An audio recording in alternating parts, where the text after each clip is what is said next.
Hello, everybody. My name is Stephen Chung, and for those of you who do not know me, I'm the president and CEO for the Los Angeles County Economic Development Corporation and the World Trade Center Los Angeles. As we're waiting for our guests to arrive, I want to let everybody know that Los Angeles County Economic Development Corporation has been working hard to create a more equitable, sustainable, and resilient economy for Los Angeles using our 5-pillar strategy for economic development, which starts with research from our Institute for Applied Economics that informs our programming around industry clusters, business assistance, international trade, and workforce development.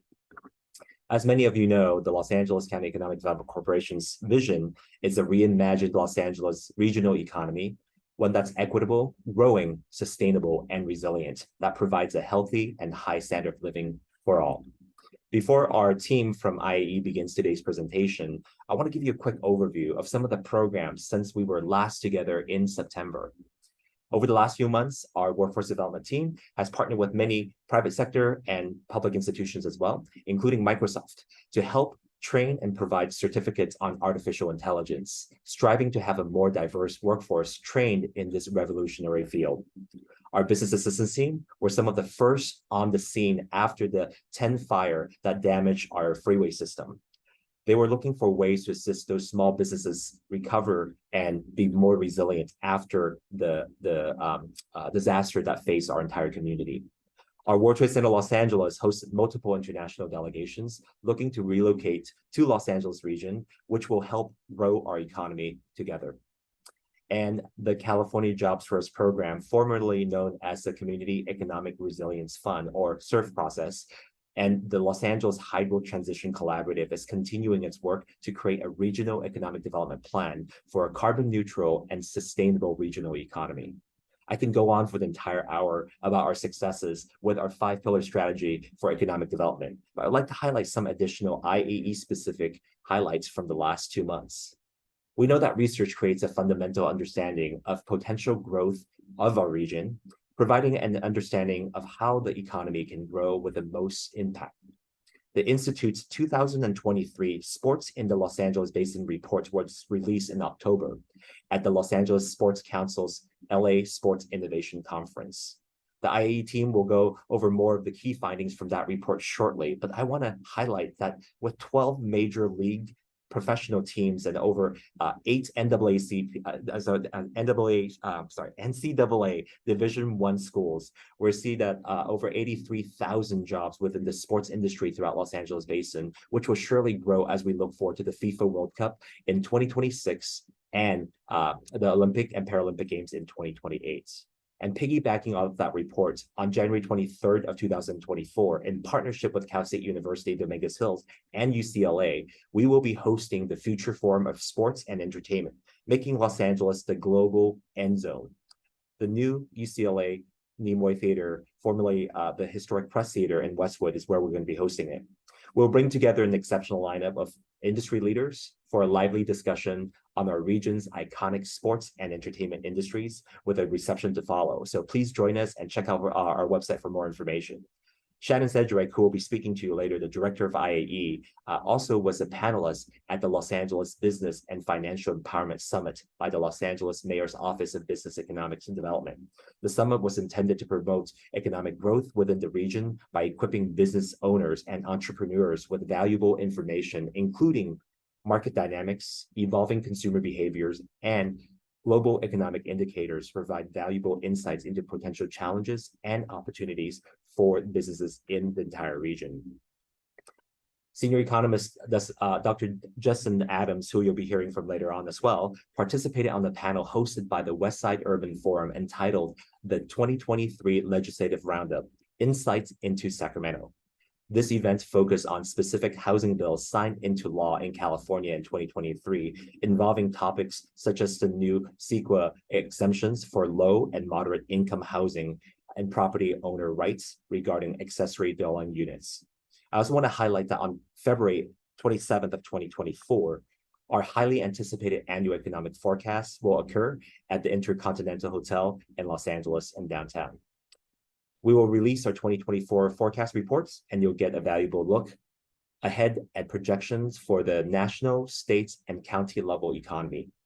Attendees will learn about global, national, and county-level economic trends, opportunities, and challenges from experts. With this forecast, attendees will also receive takeaways and action items on how they can help spur growth within the Los Angeles region. More information can be found on the website, laedc.org/events. And before this, I hand the session over to the Institute for Applied Economics. I want to recognize and thank the Institute's team for all their work to really guide this entire region. Shannon Sedgwick is the director for IAE, Justin Adams, senior economist, Dan Wei, economist, Diego Saavedra, research analyst, and Gina Durante, research analyst. All these individuals have helped shape what we can do, identify trends, and really gave us the opportunity to see what we can do together as a region. As a reminder, please feel free to put any questions in the chat during the webinar, and we'll try to answer them. Again, thank you so much for joining, and take it away. Shannon, welcome to the team.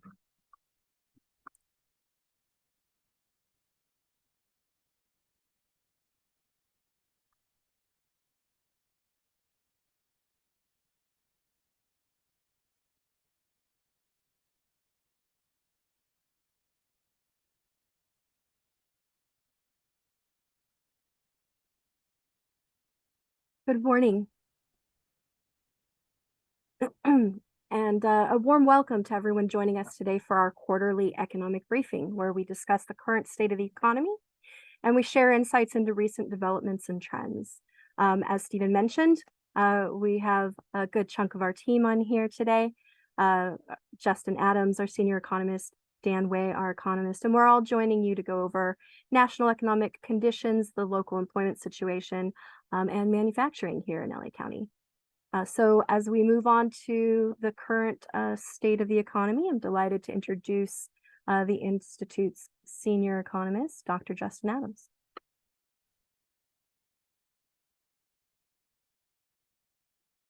Good morning, everyone. Next slide, Janice. And then one more.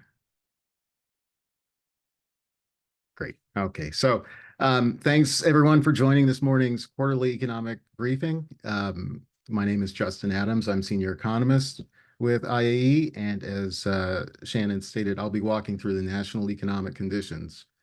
Next slide. So we've got a lot to cover, so I'm going to just jump right into it. So I want to start out today by talking about inflation and interest rates.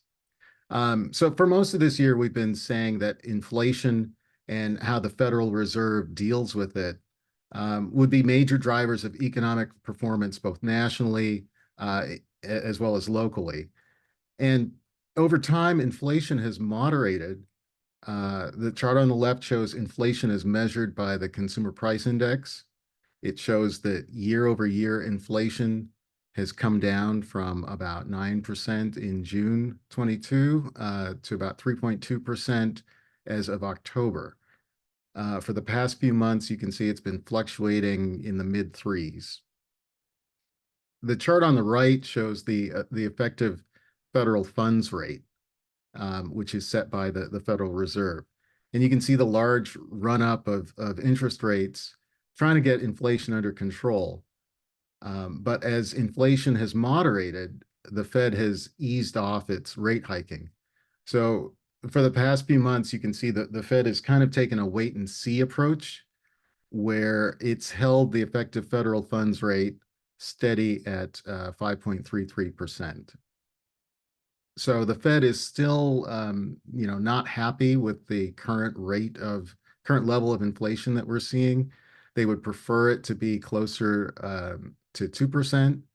But with interest rates remaining high and few signs of an impending recession, we kind of have a situation now where the economy is essentially driving around with its foot on the brake.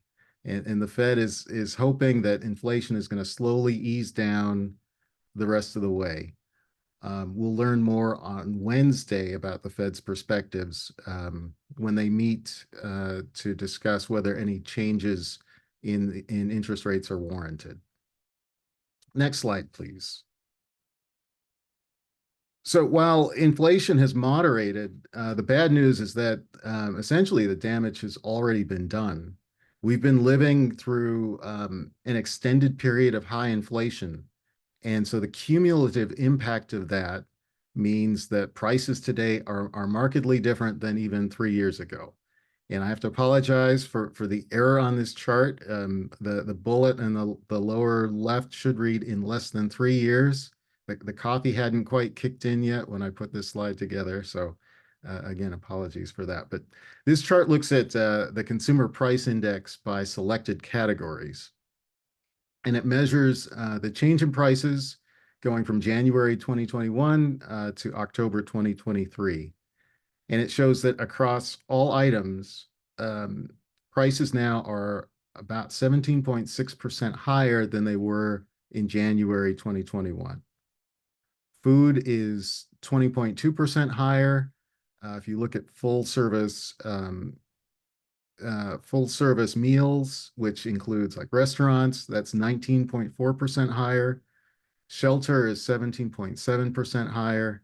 And then household energy and used cars and trucks come in at 25.6 and 23.6% higher, respectively. Next slide, please. So our higher priced world is starting to put pressure on consumers. So the chart on the left shows non-housing debt balances as documented by the Federal Reserve Bank of New York. This chart shows non-housing debt balances going back to 2003. And what's noticeable here is the growth in credit card debt in green and the growth in auto loans in red. So credit card balances are now at $1.08 trillion and climbing. They increased by 4.7% last quarter.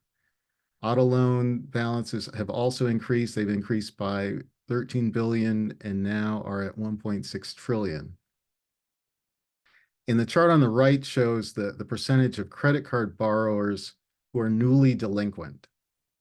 So it means that they're 30 days or more late on at least one account. And we see that delinquencies are ticking upwards generally, but they're particularly pronounced for some segments. So if you have a mortgage or if you only have credit cards, meaning you're generally older, delinquencies aren't as high. But if you have student debt, auto debt, or both, which pretty much indicates that you skew younger, you're seeing delinquencies being much higher. So basically, the late payments starting to rise suggests that consumers are starting to get squeezed. And that's not too surprising, given the price increases that we've seen. But this is something to watch because, again, we've looked like we've dodged a recession. People are talking more and more about the soft landing having taken effect. But if consumers end up pulling back on their spending, then that can impact the likelihood of a recession going forward. Next slide, please. So I want to pivot. I know I'm supposed to talk about US stuff, but California stuff is more interesting this week.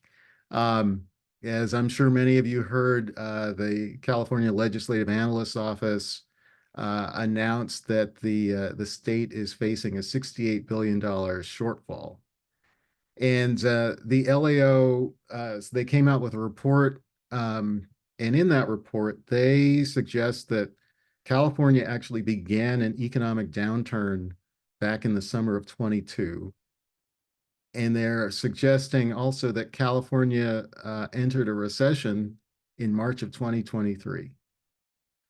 So the question really is this true? Like, is California really in a recession?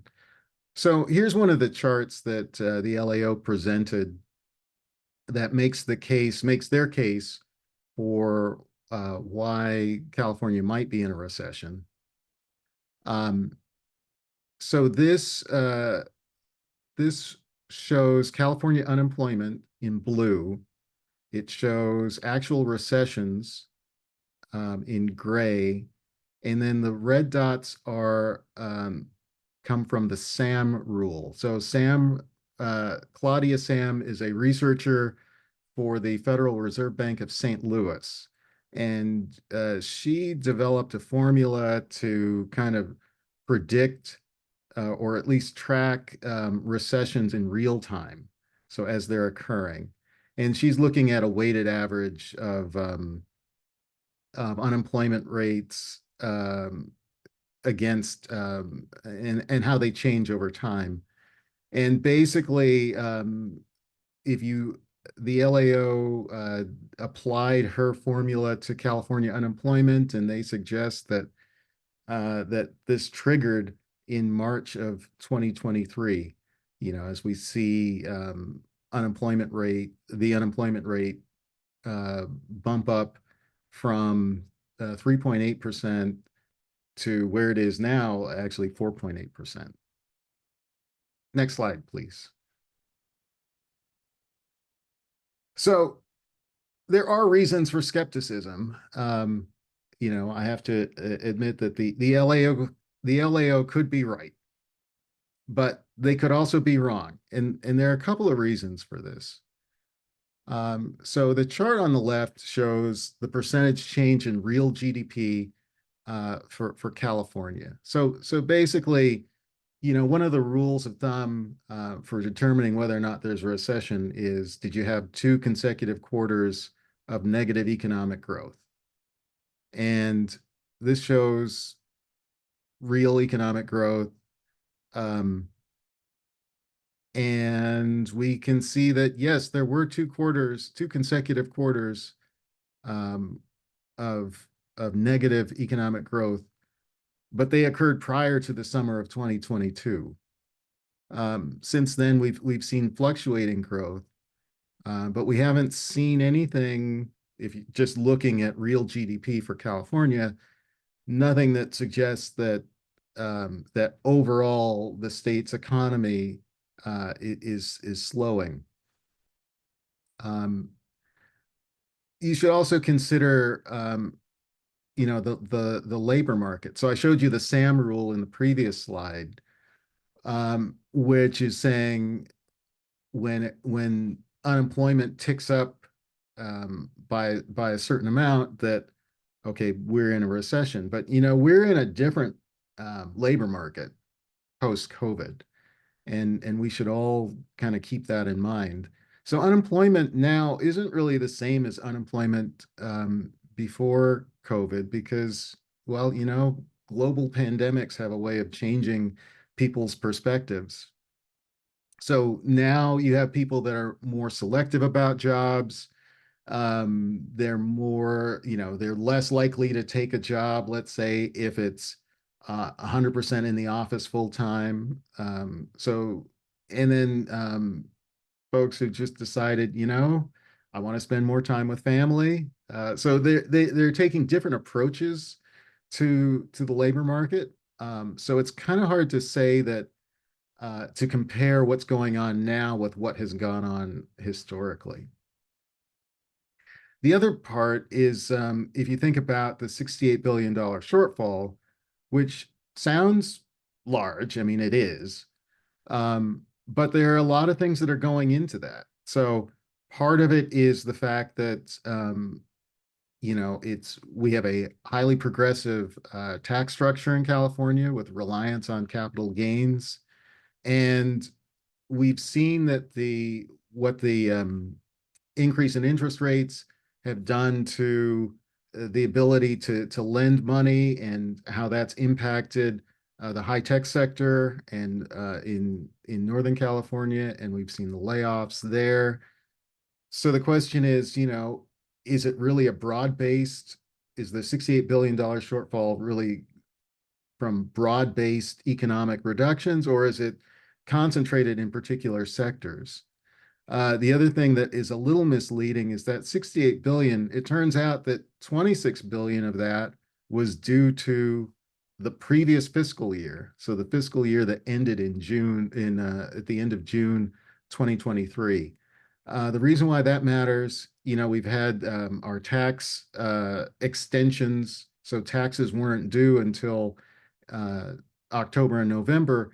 So the state of California wasn't able, if taxes had been paid and estimated taxes had been paid in April, they would have had a sense of how revenues were changing. But because we had the late filings, they didn't catch this issue. So really, the 26 billion of that is due to the previous year. But so it's not really like we took a big hit this year. Next slide.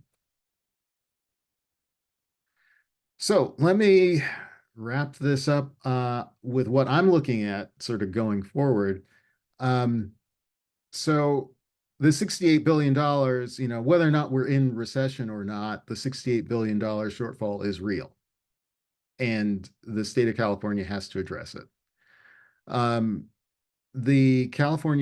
The Legislative Analyst's Office doesn't think that that tax cuts or tax hikes will be needed to close this. They think that a combination of dipping into the reserves and reductions in one-time spending and some other sort of accounting techniques should be able to get us through this 68 billion.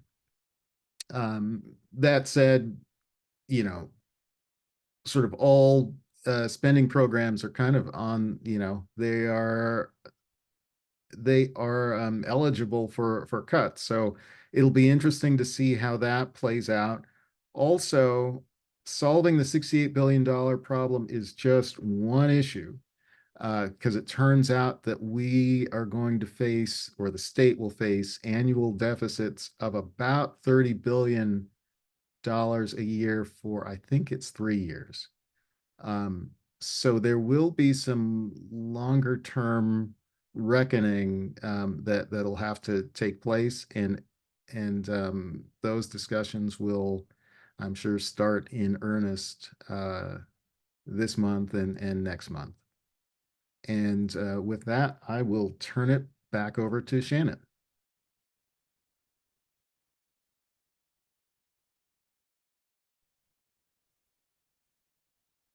Thank you, Justin, for that insightful presentation. So now we're going to switch gears and take a look at the local employment situation. That's that different employment situation that Justin was referring to in Los Angeles County. And this is covering data for the month of October.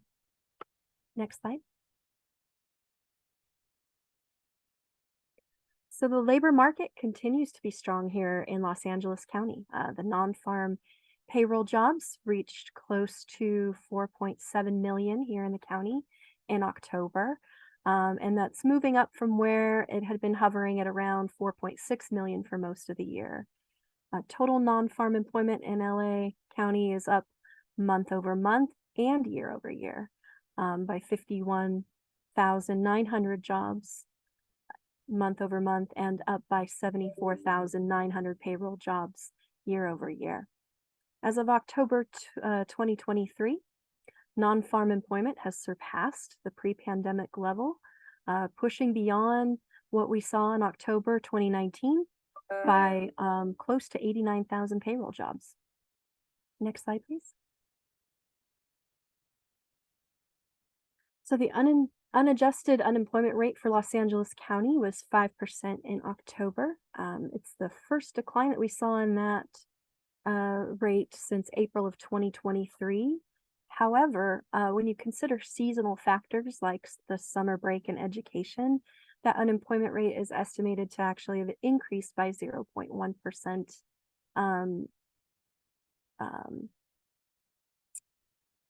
from the month prior, and by 0.5 percentage points from this time last year. Now, the U.S. unemployment rate, that data is out for November already, and that shows that it's increased by 0.1 percentage points between October and November. And then November data for the state and local level will be released on December 22nd, so we'll be watching to see how we compare to the national experience. Next slide.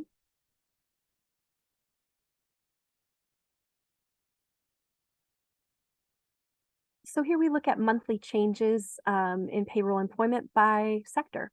So between September and October of this year, healthcare and social assistance shows continued growth, and it has been consistently showing growth on a monthly basis for quite some time. Information added over 1,000 jobs, and that's after the WGA strike ended on September 27th. Now the SAG-AFTRA strike ended on November 9th, so that will really start showing up in the data releases that follow. So we expect to see more jobs added back in the November and December employment situations. So with back to school in full swing, jobs were added in both private education and government, and this is that seasonal pattern that I was referencing. Next slide, please.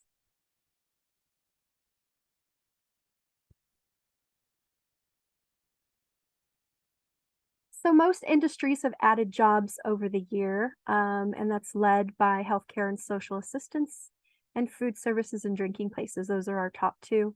There were close to 27,000 jobs added in social assistance over the period.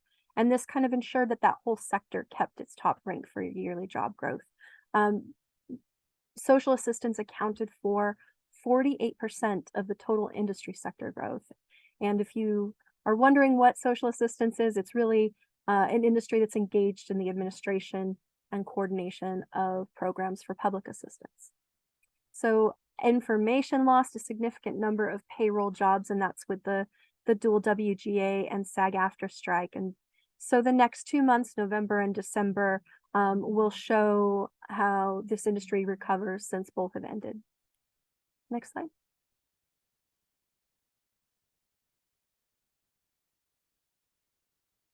So to get a better understanding of some of the changes that have occurred since the pandemic and really identify the longer lasting impact on industry employment, we compare 2023 activity with the pre-pandemic 2019 activity. So when we look at what's changed in between October of this year and October of 2019, we again see that healthcare and social assistance is really driving growth.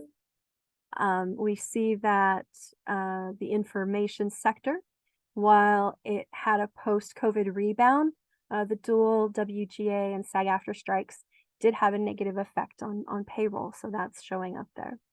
And we see wholesale and manufacturing are down due to a global slowdown, the effect of high interest rates making borrowing money more expensive, and consumption moving back towards services. Next slide.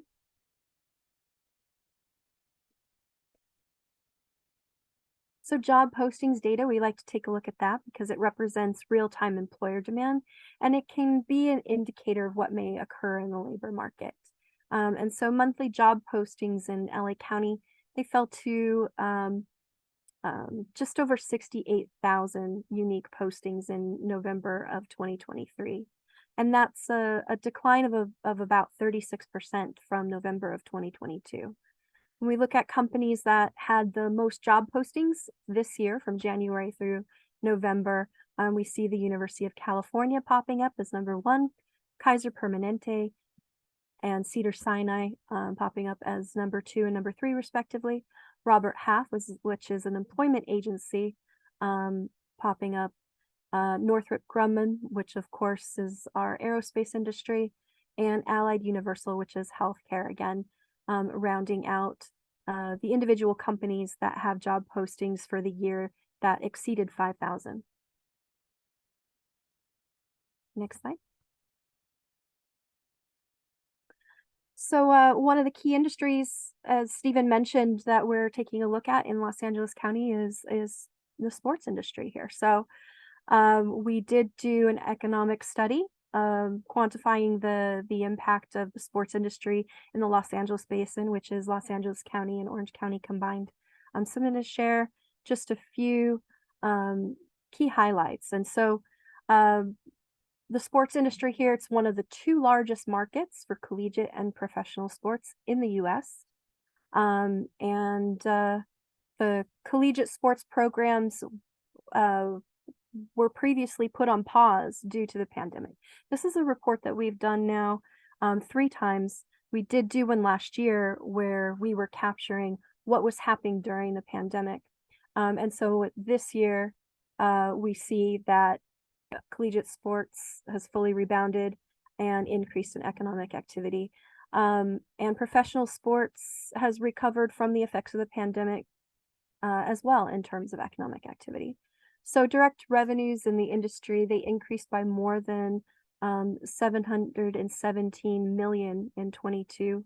That's over 2021. So that's up by 340 million for collegiate sports and up by 377 million for professional sports. And so this means that when we were quantifying the impact of the industry, those increases resulted in significantly larger impacts. Next slide, please. So combined professional collegiate sports in 2022 here in Los Angeles Basin was associated with approximately 8.9 billion in total output. And that includes the direct industry activity, supply chain activity, and spending of employees in the direct industry and its supply chain. So the industry supported over 83,000 total jobs with an associated 6.9 billion in total labor income. And it generated an estimated 365 million in state and local taxes. Now, there's a continued increase in economic and fiscal impact over time. And this is indicating that the sports industry in the region's really been on a path of growth. And it will continue to grow in the coming years, especially when the Intuit Dome opens. And on that note, we continue to build our infrastructure. So the Intuit Dome, the new home to the LA Clippers, when it's completed, is on track to open for the 2024-2025 National Basketball Association season. And it's adjacent to the recently completed SoFi Stadium, Kia Forum, and Hollywood Park. And so continuing investments in sporting infrastructure in the region, it'll enable us to host the upcoming 2026 FIFA World Cup and the LA 28 Olympic and Paralympic Games without the construction of additional stadiums. And these special events will bring a tremendous amount of tourism and spending to our region. Next slide, please. So professional sports in the region had a larger impact in 2022 compared to 2021. And they added a significant number of jobs as attendance boomed, which resulted in gains in both labor, income, and output. So attendance grew an average of 4% across all Los Angeles teams from the NFL, NBA, MLB, NHL, and MLS. Angel City Football Club's the most recent addition to the professional sports landscape, playing their debut season in the National Women's Soccer League in 2022. Next slide.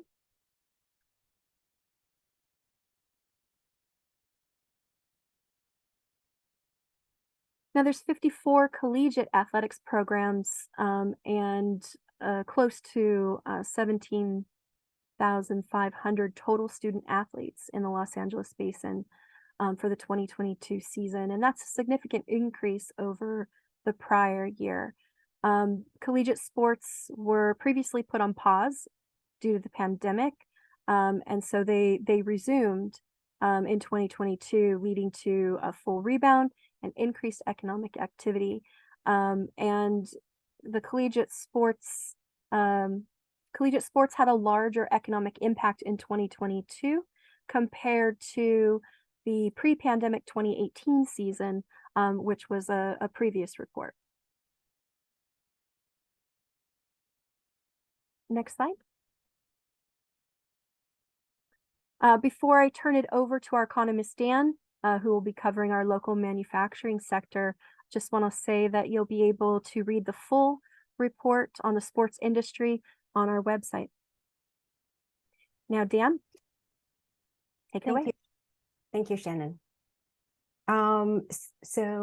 Next slide, please. Okay, so given the current uncertainty and instability of the global supply chain and production network, next, we would like to spend a little bit more time and delve deeper to look at the trend of the manufacturing industry in Erie County. So manufacturing industry in our county has experienced some significant changes in terms of employment, industry composition, average wage rates, and labor productivity.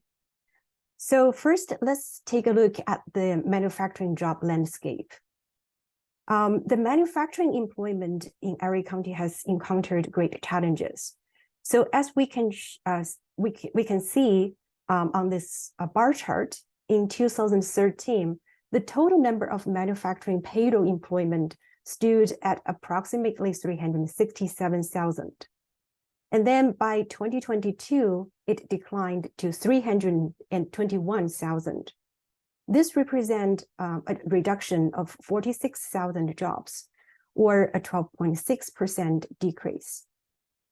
And the manufacturing payroll jobs hit the low point in 2020 and 2021 during the COVID-19 pandemic.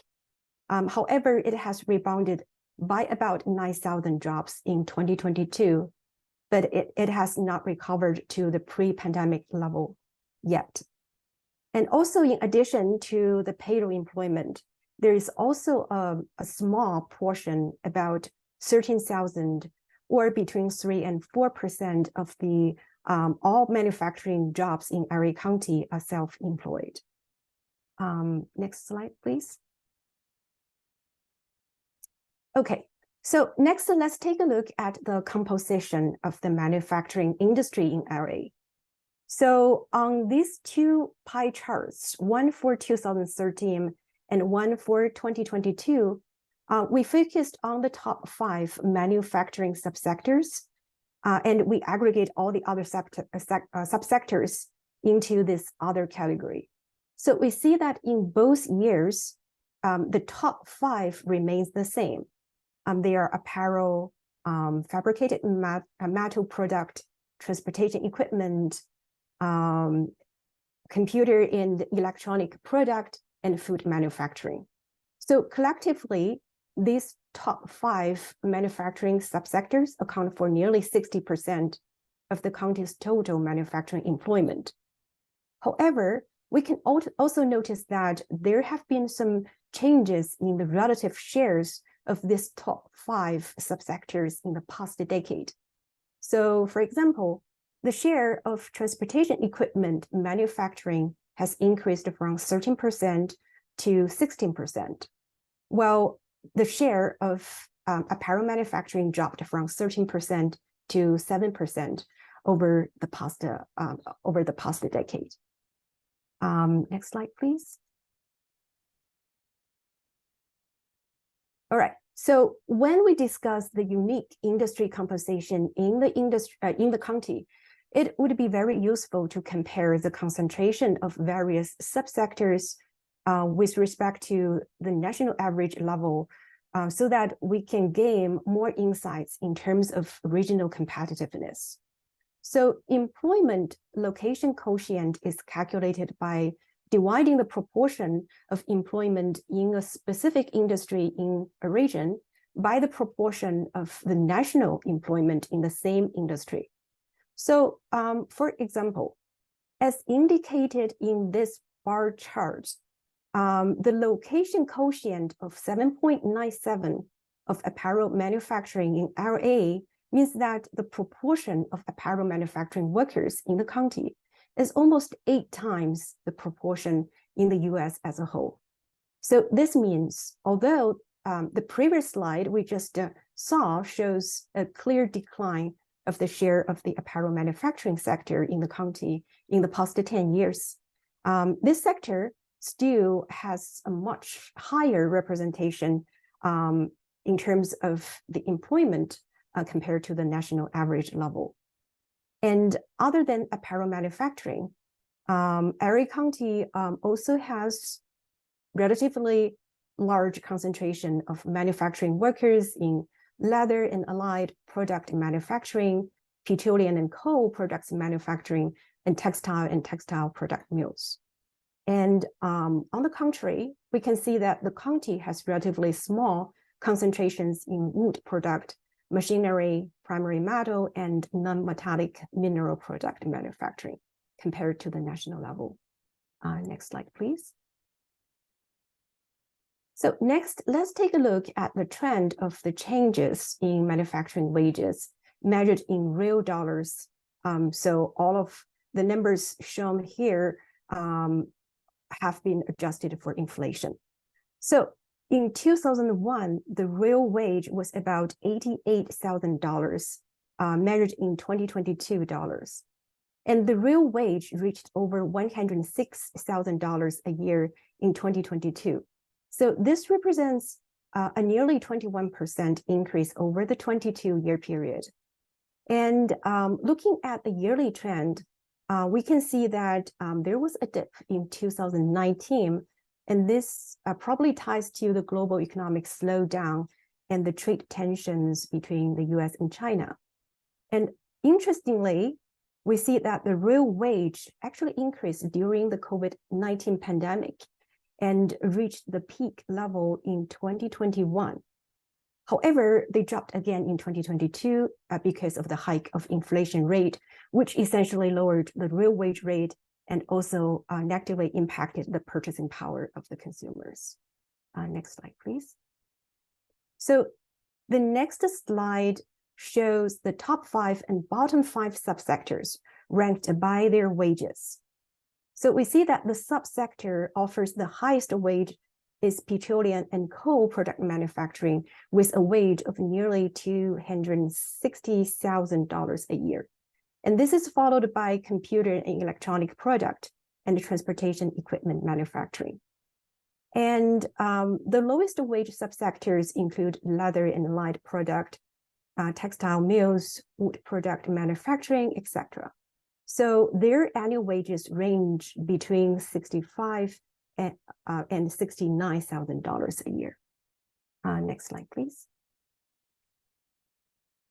So the next slide shows the manufacturing industry's contribution to the real GDP in the county.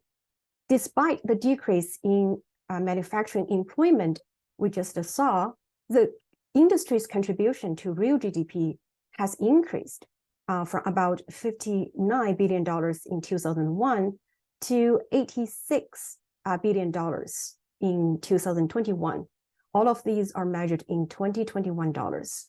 So this represents an over 46% increase over the last 20 years. And this growth rate is more than doubled the growth rate of the real wage increase, which is 21% over the same time period. And this can be explained by the increased capital investment in innovation, automation, advanced equipment, machinery, technology. So all of these help boost the GDP growth that surpass the growth in real wages. And technical advancements and productivity gains actually substantially increase the efficiency and output per worker in Erie County. And in fact, over the past 2 decades, the labor productivity in the manufacturing industry has increased by over 40%. Next slide, please.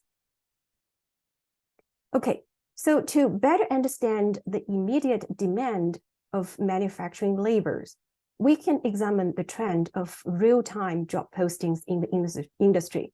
So this graph shows that post-pandemic, the manufacturing sector has been actively seeking out workers to fill different roles. So we see that the unique job postings reached a peak of just over 9,500 unique postings in July 2022.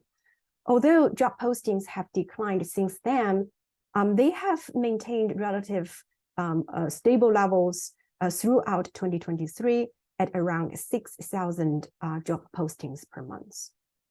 And move on to the next slide. Do we have? Okay, let me see. So this on this slide, we can see that if we rank the unique job postings between January and August this year, we see that LA County actually stands out in the first place with nearly 50,000 unique job postings. And all the other counties has less than, all the other counties in the top 10 has less than 30,000 job postings. And the map on the right-hand side, just to show very clearly that LA County actually stands out in the Southern California region in terms of providing the largest number of job opportunities in the manufacturing sector. Okay, I think that's all we would like to present to you today. And with that, I will turn this back to Stephen and Shannon. Great. Thank you, Dan. Thank you, Justin. Thank you, Shannon. Now it's time for some Q&A. We have a number of questions that came in during your presentation. So Shannon, Justin, if you can join us on camera, and Janice, if you can remove the share screen so that folks can see the speakers, that would be great. First, the one question came through from Michelle Blackwell. This information will be available on our website at www.laedc.org. And we will be posting the slides that you've seen, as well as the recording for this session. Question for the group. How does the Los Angeles market compare with something like New York or Miami, a large city? I think this is when, Justin, you were first presenting, so I think this is more of the macro rather than manufacturing. Any thoughts in terms of how we're comparing our economy? Well, we're the best. Actually, you know, we've been having this ongoing debate about the size of the economy in Los Angeles County. The federal government just released data last week on Thursday that shows that LA County, if it were its own nation, would rank number 19th in the world. And so I think we are the largest economy. The county is the largest economy in the country. You know, how do we compare? Well, I guess it really depends on what dimensions you're talking about. But we have a diverse economy. I haven't really looked at New York and Miami to understand like what they're focused on, what industries are big. But we have a very diverse economy, you know, ranging from aerospace to Hollywood to sports and entertainment, and we do it all, really. I don't know if Shannon has additional thoughts. Yeah. So if we're looking to compare, you know, the estimates that the LAO was putting together was based on what they were seeing in our budget. So if we were trying to compare ourselves to another state, we'd have to just kind of run through a similar exercise. And so Justin's right, you know, we are pretty unique when it comes to our economy, especially as you're comparing to other large cities, but we're still, you know, we're still significantly larger than Miami. And Justin, I know you have off the top of your head what we rank if we were a country in terms of GDP. So I'll let you chime in with that, just to give an indication of why our economy is unique and why it's difficult to make comparisons to other areas in the U.S. because we do trump them so much. What's the figure? Yeah. So it is we are 19th officially. We're the 19th largest economy if we were an independent nation. Yeah. And that's just LA County, right? I mean, if you think about like the greater LA region, which encompasses, you know, Orange County and Ventura and San Bernardino and Riverside, then I mean, which is really kind of like our economy doesn't stop at the LA County border, right? we are larger. So what's going on in Southern California, in our region, Greater LA in particular, is quite fascinating. And we've been resilient through labor strikes, through downturns. We keep figuring out how to make it happen. So. And I think Justin and Shannon, you guys bring up a very good point in terms of comparison with other regions as well. We get this all the time with LAEDC and the World Trade Center Los Angeles, because we work with a lot of our international companies that are coming in here, comparing why they should locate in Los Angeles versus other regions. And to your point, Justin, LA County has 88 different cities, and these cities are not small cities. These are major cities, whether it's Los Angeles, Santa Monica, Pasadena, Long Beach. It's really huge. So when you talk about the size of our economy on a national scale, right? Just in comparison, if we're the 19th largest economy in the world, our economy would be larger than that of Netherlands or Belgium, so when folks are coming to this region, that's what they have to compare us with. They really have to compare us with other nations, right, rather than just other cities. There are a couple other questions coming through. I want to see whether in the next 9 minutes we can get through most of them.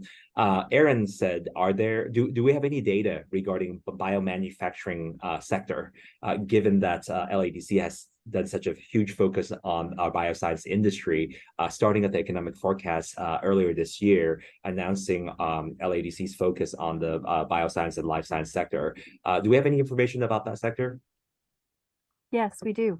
We actually just created a series of infographics, and one of them was covering biomedical manufacturing, so pharmaceuticals and devices.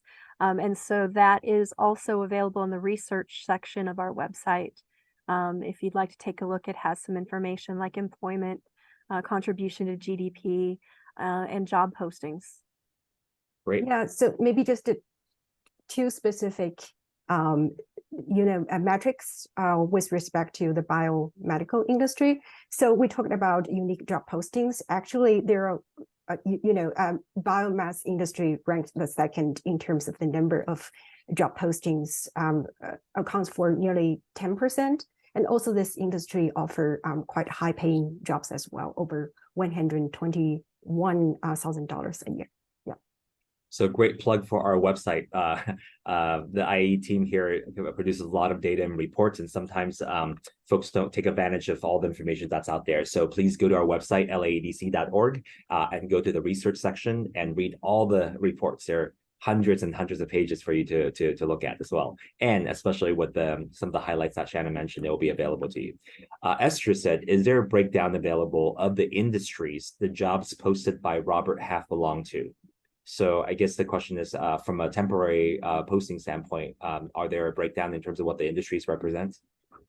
So we can't get job postings specific to companies that break out by type, but we can look at the types of jobs classified by occupational code. That can give us some insight into what types of jobs are actually being advertised.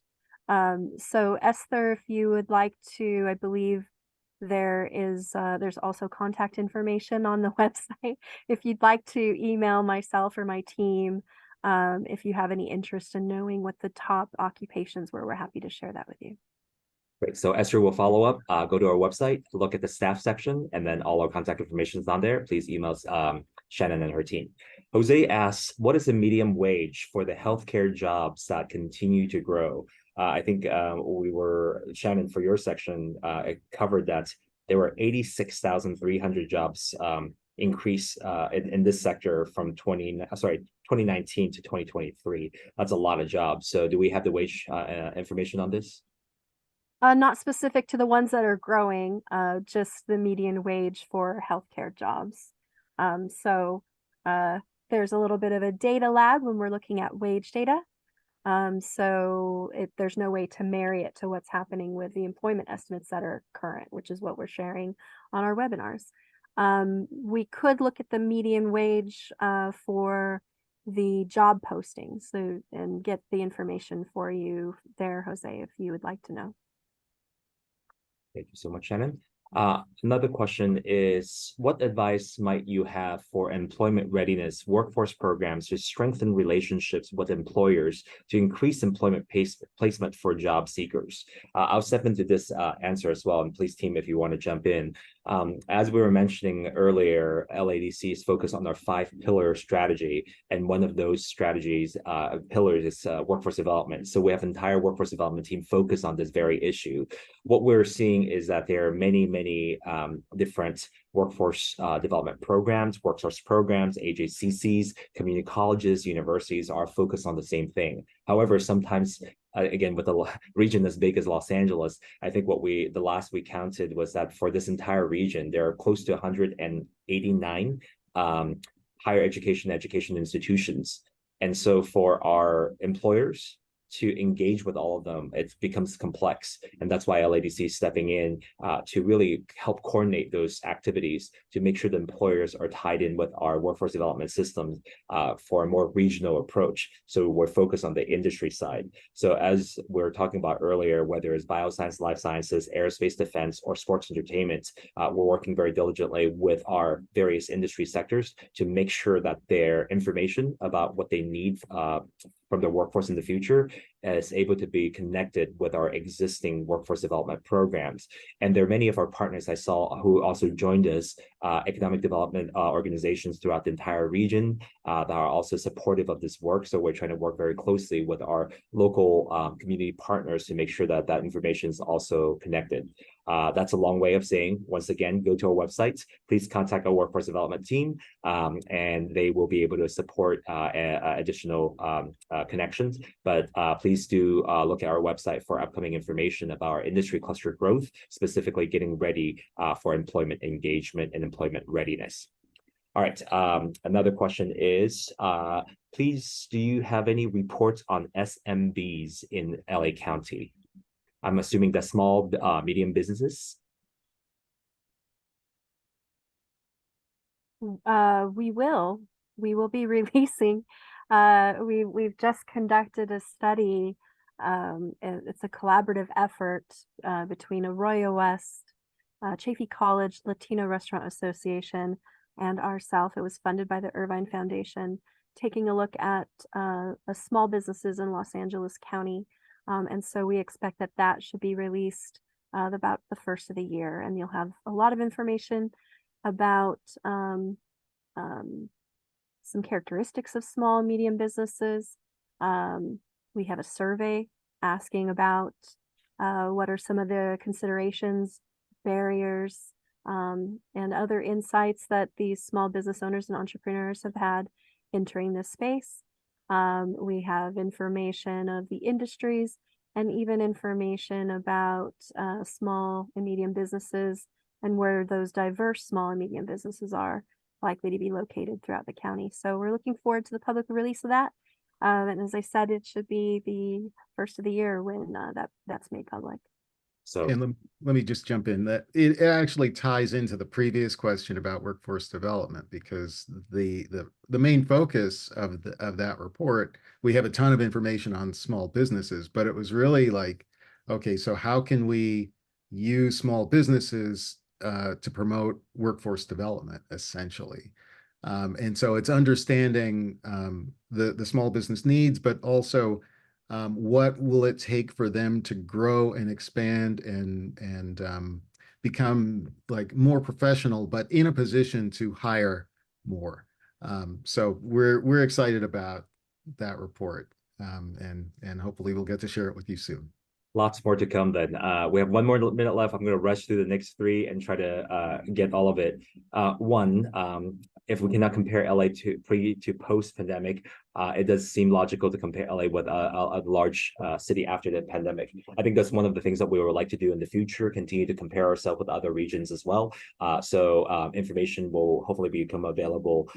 As for the economic disaggregation of information for LA, Rams, Angel Cities, I think that's also dependent on whether they provide that information directly. And so sometimes what we do is we collect information that's available. It's up to the individual teams to see whether they want to share share all that information. What we're hoping to do is in the future continue to work with the region to get more specific information about not only the sports team, but one of the things we want to highlight is that sports entertainment is not just the sports team themselves, but also includes all these events that are happening. Plus, when they're not happening, don't forget Beyonce and Taylor Swift. Those numbers are not even included in the report that we talked about. And by the way, another plug is not only are we having domestic artists that are selling out concerts, BTS is coming back next year. So that's going to be a huge deal again for LA, where international community will be coming to celebrate. So be on the lookout for those. And finally, the last question is, thank you for the shout out to Long Beach. How does the ports of LA and Long Beach play a role in their current economic status? They continue to be an economic engine and powerhouse for this entire region as the #1 and #2